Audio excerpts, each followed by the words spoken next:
आज किश्तवाड़ कांग्रेस की मीटिंग थी और आज किश्तवाड़ कांग्रेस हमारे जो एक्स एमएलसी 2 टाइम एमएलसी रहे हैं कांग्रेस के नरेश गुप्ता जी, जो इस वक्त इलेक्शन मैनिफेस्टो कमेटी के को चेयरमैन भी है, क्योंकि इलेक्शन कमीशन कुछ ही दिनों में जम्मू कश्मीर का दौरा करने वाला है और आशंका जताई जा रही है कि इलेक्शन जो है वो कराए जाएंगे।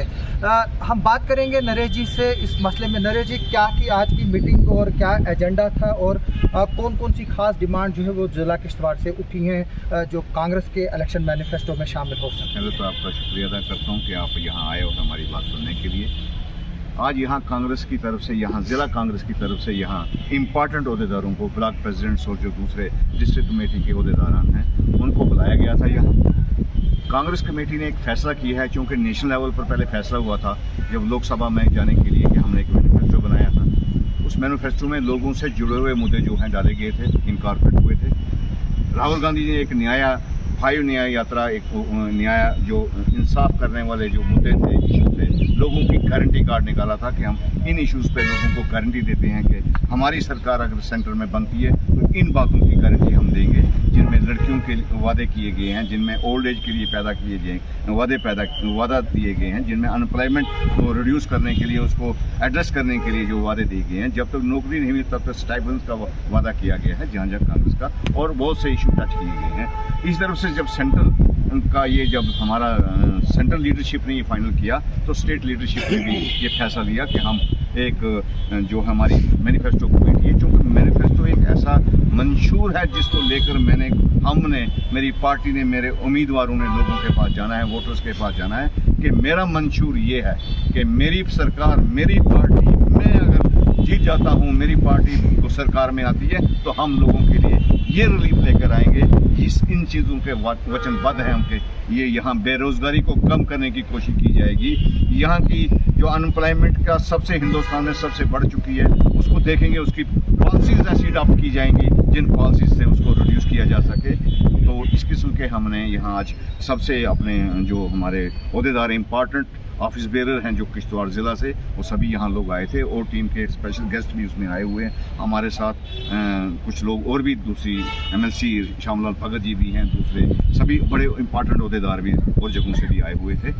सब कुछ सुना है हमने इस नतीजे पे पहुंचे हैं कि हम मरने के लिए हमारे लोग, नुकसान उठाने के लिए हमारे लोग, मुफाद उठाने के लिए यूपी के लोग, बिहार के लोग, महाराष्ट्र के लोग, दूसरी जगहों के लोग, एलजी साहब अपनी वहाँ से फर्में लाते हैं और उनको काम देते हैं यहाँ। अभी यहाँ हमारे पार्टी के लोगों ने बताया कि कोई अभी रिसेंटली को 2 दिन पहले यहाँ कोई जो CVVP की जो है चन्हा वैली पावर प्रोजेक्ट, जो एक यूनिट कंपनी बनी हुई है इन कोलैबोरेशन जो NHPC वालों से बनी हुई है, तो मास्टर पीस है NHPC। हाँ, तो बहरहाल वो कोई यहाँ इन पे लीज आउट कर रहे हैं, ये पावर प्रोजेक्ट लीज आउट कर रहे हैं। 40 साल के लिए जो है वो यूपी जो पावर कॉरपोरेशन लिमिटेड है उसको, और जो राजस्थान ऊर्जा और IT बोर्ड है उसको बेची गई है।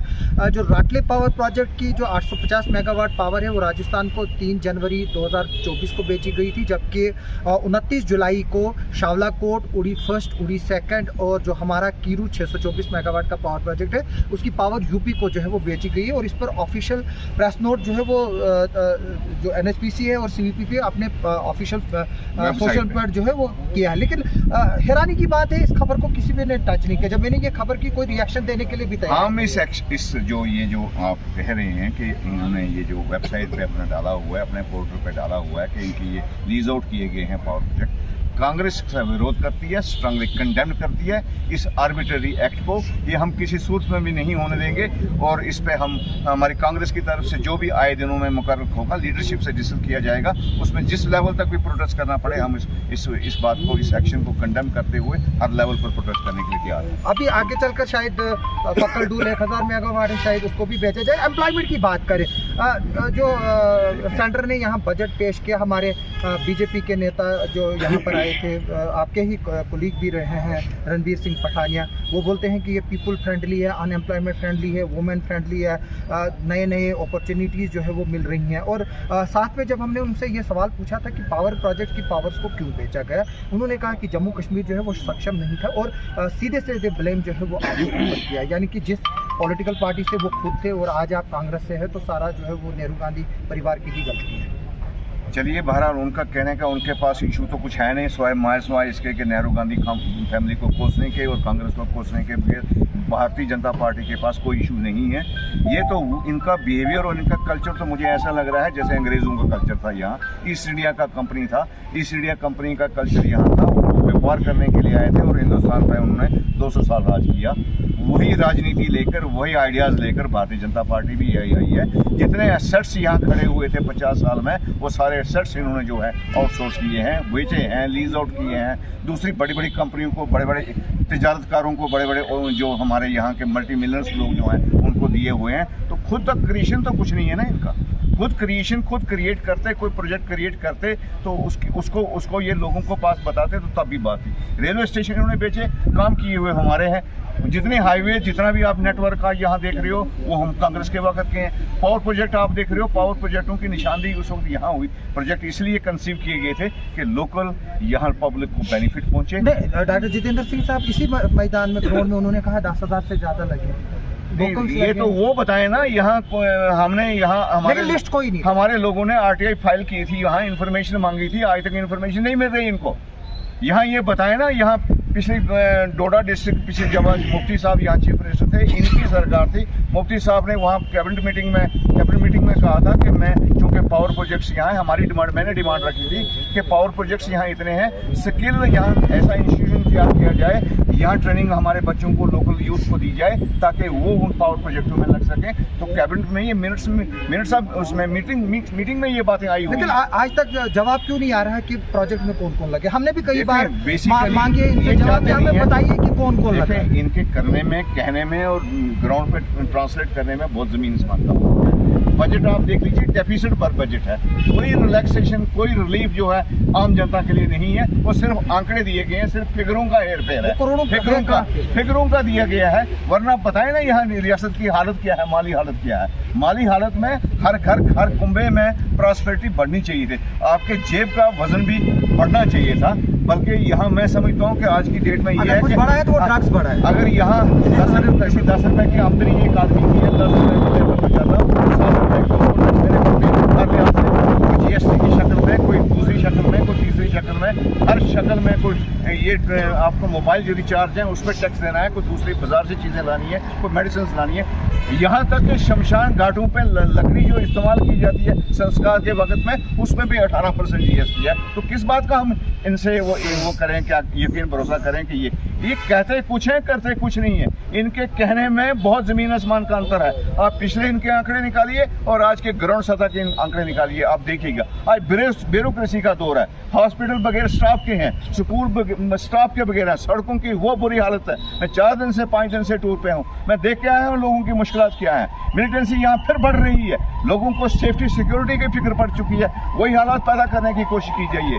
इन्होंने हमारे लोगों को परेशान करके रखा है, सारी दुनिया को परेशान करके लोगों को परेशान। सरकारें परेशान करने के लिए नहीं होती, सरकारें वेलफेयर के लिए होती हैं, सरकारें लोगों की हिफाजत के लिए होती हैं, सरकारें रोजगार देने के लिए होती हैं, सरकारें अच्छी स्किल एजुकेशन देने के लिए होती हैं। इन्होंने सारा कमर्शलाइज करके रख दिया है, सारा हर अदारा कमर्शलाइज हो रहा है। 50 लाख रोजगार देने का तो वादा किया प्रधानमंत्री जी, मैडम जी ने भी किया है। उन्होंने तो पहले भी कहा था कि मैं हर साल जो है 2 करोड़ की नौकरी दूंगा। तो 2 करोड़ नौकरियां सरकारी पर लोन दे रहे हैं ना।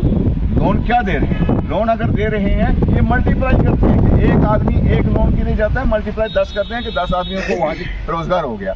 10 केस जाते हैं, 10 मल्टीप्लाई करते हैं कि एक 10 लाख का लोन लिया उसने, वो 100 आदमियों को रोजगार देगा। How this is possible? ये तो सिर्फ जो है झूठ और फरेब की एक जो है वो नक्शा बताया जा रहा है लोगों को। ज़मीनी सतह पर कुछ भी नहीं है, लोग परेशान हैं। और आने वाले दिनों में लोग वो सबक इनको दिखाएंगे जो इन्होंने देखा नहीं होगा। आने वाले दिनों में कांग्रेस एक सबसे बड़ी लार्जेस्ट पार्टी के तौर पर जम्मू कश्मीर उभरेगी और सरकार बनाने के लिए पूरा दावा अपना यहाँ रखेगी। आपने 1984 में यहाँ प्रोजेक्ट दिया था अपना, ये दुल्हती प्रोजेक्ट। उस वक्त लोगों से कुछ वादे किए गए थे, लेकिन आज हम देख रहे हैं एग्रीमेंट ही गायब है, कहीं है ही नहीं। तो वो वादे कहाँ गए? तो क्या आप उसकी तरफ देखेंगे? जाहिर सी बात है कि जब अब ऐसी नौबत पहुंच चुकी है कि कांग्रेस की सरकार यहाँ बनती है, कांग्रेस पावर में आती है, मैनिफेस्टो में हम इन बातों की तहकीकात करने का और पॉलिसी को अडॉप्ट करने की बात ज़रूर अपनी लीडरशिप के नोटिस में लाएंगे कि इस किस्म में पॉलिसी अडॉप्ट की जाए, तो इनको अकाउंटेबल बनाया जाए कि वो जो इन्होंने वादे उसमें एग्रीमेंट टर्म्स एंड कंडीशन में हुए थे वो क्यों नहीं ग्राउंड पर ट्रांसलेट हुए हैं, वो ओरिजिनल डॉक्यूमेंट कहाँ हैं, वही हम ओरिजिनल डॉक्यूमेंट कहाँ है, ओरिजिनल डॉक्यूमेंट को निकाला जाए और उनमें जो शराइत हैं उन शराइत को जो है लेटर ऑन स्पिरिट से फिर दोबारा जो है आपके कुलीग फिरदौस टाक ने 3 बार सवाल दिया था लेजिस्लेटिव काउंसिल में कि उसकी एग्रीमेंट की कॉपी प्रोवाइड की जाए, लेकिन वो एग्रीमेंट की कॉपी का जवाब आता कि मौजूद ही नहीं है। तो ये प्रोजेक्ट फिर सर्वाइव कैसे कर रहा है, ये पावर कैसे बेची जा रही है, इसका मतलब है कि एनएचपीसी इलीगल है। इस पर कोई शक नहीं कि उन्होंने दिया, ये उस वक्त जो हमारी पीडीपी के लोग जो हैं क्योंकि नहीं क्योंकि आपने भी उसमें डिबेट में हिस्सा लिया है। है आपने जो है वो कुछ बोलते हैं उसको पॉइंट ऑफ आर्डर शायद बोलते हैं उसको किया है, आपने हमने कहा है, हमने उसको मांग की थी, मगर सरकार की नींव जो है, क्योंकि इन्हीं सरकार ने डॉक्यूमेंट्स गुम किए, कहीं से गुम नहीं हुए हैं, इन्हीं सरकारों ने ये गुम किए हैं। जो पिछले 10 साल में ये कागज जो इम्पोर्टेंट डॉक्यूमेंट है वो मिसप्लेस हुए हैं, उनको छुपाया गया है, क्योंकि अगर उनको बाहर लाया जाए तो हमारी जनता को, हमारे लोगों को बेनिफिट पहुंचे। अब सबसे बड़ी बात आती है फिर से इलेक्शन में। जो पिछले दिनों लोकसभा इलेक्शन में जो 2 सीटें यहाँ की गई बीजेपी के खाते में, और ऑल ओवर इंडिया में जो है वो कांग्रेस ने जो है वो अच्छा प्रदर्शन किया, तो क्या कुछ एनालिसिस किया आपने कि चूक कहाँ हुई है? हालांकि अगर हम जम्मू की रमन बल्ला जी की बात करेंगे, जो हिंदू हार्टलैंड सीटें हैं 3, जहाँ पर बीजेपी को अक्सर मजाटी हिंदू हार्टलैंड 3 जहाँ पर राम मंदिर की सियासत चलती है और बाकी चीज़ें चलती हैं, वहाँ पर आपने अच्छा परफॉर्मेंस किया है। उसी तरह से यहाँ पर भी अगर हम उधमपुर पार्लियामेंट्री सीट को देखेंगे, बानार के अलावा तो कोई ज़्यादा अच्छा नहीं मिला। यहाँ पर जो है वो किश्तवाड़ से भी जो है वो आपको इंदरवाल से भी जो है वो बढ़ोतरी मिली। तो क्या आपको लगता है कि एक स्ट्रेटजी है उसको रिवाइव करने की ज़रूरत है?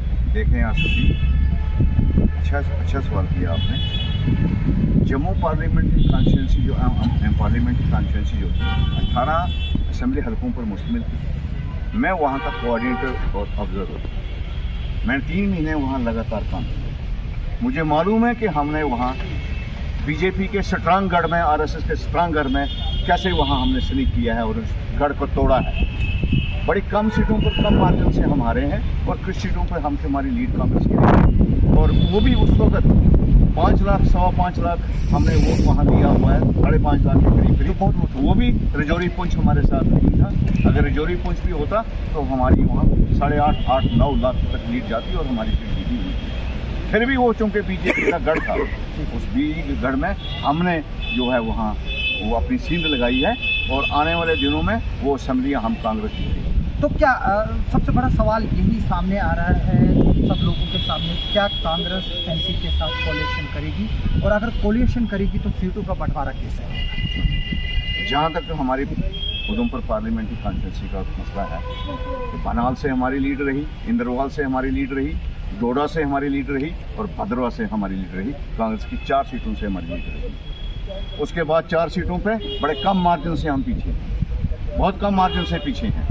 और यहाँ भी मैं आपको यकीन दिलानी कराता हूँ कि आने वाले दिनों में जहाँ हमारी कमियाँ रहेगी थी, उन कमियों को हम पूरा करेंगे। नंबर 1 नहीं, वो जो 4 सीटें जो आपने जीती हैं, जिनका आप नाम ले रहे हैं, वो एनसी के साथ है ना, अकेले नहीं है ना? ठीक है, अलायंस है, जी, अलायंस में जीती हैं। उसमें इंडिया अलायंस था हमारा। क्या अब आगे भी रहेगा? इंडिया अलायंस था। ये लीडरशिप फैसला करेगी, ये नेशनल लीडरशिप हमारी जो है और स्टेट लीडरशिप मिलकर फैसला करेंगे कि हमको अगले इलेक्शन में जाना है तो किस वजूहत पर, किन बुनियाद पर जाना है। इंडिया अलायंस उसमें ज़रूर था, हमारी सपोर्ट जहाँ उन्होंने हमारी सपोर्ट की है वहाँ हमने उनकी सपोर्ट की है। अगर अनंतनाग की और रजौरी पुंछ की सीट लाखों की लीड से 3.5-4 लाख की लीड से अगर जीती गई है, तो हमारी कांग्रेस रजौरी पुंछ में कांग्रेस ने बढ़ चढ़ के हिस्सा लिया है, अनंतनाग में बढ़ चढ़ के हिस्सा लिया है। कांग्रेस का भी वोट बैंक जो है काफ़ी हद तक परसेंटेज। तो आप जो ये अब आप जिस तरह से मैंने कोलिशन की बात की, और जो इस वक्त आप बीजेपी जो है वो सरकार जो कह रही है कि इलेक्शन, जो पिछले दिनों हमने तरुण आपको सवाल किया था कि क्या इलेक्शन होंगे, उन्होंने कहा कि ये जो है इलेक्शन कमीशन का फैसला, जबकि उससे पहले बीजेपी जो है तो बयान देती थी कि हम जो है वो इलेक्शन कराएंगे। ग्राउंड सिचुएशन, तो क्या आपको लगता है कि इलेक्शन होंगे? ग्राउंड सिचुएशन का बीजेपी को पता लग गया कि इनका सोफा साफ होने वाला है। और जम्मू हो, यहाँ हमारी उधमपुर की सीट हो, जम्मू की सीट हो, कश्मीर की में तो इन्होंने अपना देख लिया है कि कश्मीर में क्या है। इन्होंने बारामूला के सीट से गवर्नमेंट को, बीजेपी को एक सबक मिलना चाहिए कि लोगों की सोच में क्या अंतर है, अभी क्या कहाँ तक सोच बिल्कुल। अमृत सिंह पाल बाली और जो इंजीनियर रशीद की मैं एंटी इंडिया सेंटिमेंट्स पे जी। वही मैं बता रहा हूँ कि इनको ये महसूस होना चाहिए कि लोगों की सोच जो 370 लेकर इन्होंने की, जो 35 ने उभारा, जो दूसरे पुलवामा को उभारा, जिन तरीकों से इन्होंने हिंदुस्तान में अपना इलेक्शन जीतने की कोशिश की, इन मुद्दों पर इन्होंने की। जम्मू कश्मीरी मुद्दा रहा, पाकिस्तानी मुद्दा रहा, और तो कोई मुद्दे नहीं थे। लोगों के बेहतरी बहबूदी के मुद्दे नहीं रहे, अनएम्प्लॉयमेंट खत्म करने के मुद्दे नहीं रहे, लोगों को रिलीफ देने के मुद्दे नहीं रहे, डेवलपमेंट विकास का कोई मुद्दा नहीं रहा। इनका तो है ना कि सबका साथ सबका विकास। मैं कहता हूँ इनके स्लोगन से सबका विनाश हो रहा है, सब खराब हो रहे हैं, सब तबाह हो रहे हैं। आखिर पे ये सवाल कि आपके पार्टी के कुछ छोड़े हुए लोग, खबर आ रही है कि वापस आना चाहते हैं, लेकिन काफ़ी जगह जो है वो चुनाव बेल्ट में आप और वकार रसूल वानी साहब जो है वो अड़ंगा बने हुए हैं। तो क्या इसकी खबरें कहाँ तक के सच है? क्या जो लॉर्ड वापस आना चाहता है आप उनको फिर से वेलकम करेंगे? ये तो मुझे आप बता रहे हैं, आपके चेहरे से मैं मुंह से सुन रहा हूँ कि सुनने में खबरें मिल रही है कि आप जो है हमारे वो से मैं सुन रहा हूँ। बाकी कांग्रेस लीडरशिप, हमारी पार्टी हाईकमांड जो डिसाइड करने वाली है। अगर कोई किसी ने कोई अप्रोच की है कि हम वापस आना चाहते हैं, कांग्रेस हर पार्टी को वेलकम करती है, हर आदमी को वेलकम करती है। आप ही के फॉर्मर कुलीग की खबर आ रही है कि वो वापस आने चाहते हैं। हमारे सीनियर हो, हमारे जूनियर हो, कोई बात नहीं, जिनके साथ यहाँ पॉलिटिक्स में ना कोई परमानेंट दुश्मन होता है, ना परमानेंट कोई दोस्त होता है। ठीक। दूसरी ये है कि ये फैसले जो हैं लीडरशिप के हैं, हमारे लेवल के नहीं है। ना प्रेसिडेंट पीसीसी का कोई इसमें कोई अड़चन का इशू है, वो तो बदनाम करने का किसी एजेंसीज नहीं है। कोई मैं आपसे सुन रहा हूँ, कोई तरीकाकार होगा, अदरवाइज कोई। नरेश जी बहुत बहुत शुक्रिया हमसे बात करने के लिए। नरेश जी का साफ ये कहना है कि कांग्रेस जो है वो आइंदा आने वाले इलेक्शन में जो है वो अच्छा परफॉर्म करेगी और यहाँ पर विक्ट्री हासिल करेगी, लेकिन अब ये देखना होगा कि जो नरेश जी ने बोला वो आखिरकार कितना सच साबित होगा। आप सबका सुनने के लिए और देखने के लिए बहुत बहुत शुक्रिया।